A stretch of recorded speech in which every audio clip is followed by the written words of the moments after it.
కన్నా సహనశీలి ఎవరు? తల్లి. ఆకాశం కన్నా ఉన్నతులెవరు? తండ్రి. గాలిని మించిన వేగమున్నది? మనస్సు. వేగము వల్ల అభివృద్ధి చెందేది? నది. త్యాగం వల్ల తృప్తి పొందేది? జీవితం. ధర్మం నిలబడే కారణం? కృషి. కీర్తి స్థిరంగా ఉండడానికి? దానగుణం.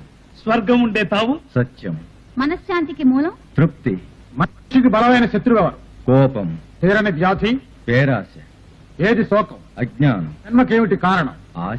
ఎవరు శాశ్వత నరకానికి చేరుకుంటారు? ఉండి కూడా దానం చేయనివాడు. మనిషికి భాగ్యం? ఆరోగ్యం. ఏది కట్టడి చేసే విచారం ఉండదు? మనస్సు. ఏది మీరితే అపాయం? నిదానం. ఏది విడవగలిగితే గొప్పదనం? కామం. మనిషి ఎప్పుడు ఆత్మానందాన్ని అనుభవిస్తాడు?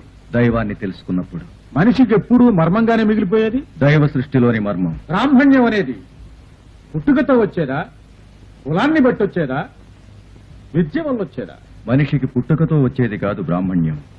గుణంలో ఔన్నత్యం, సంస్కారం ఎవడికుంటాయో వాడే బ్రాహ్మణుడు.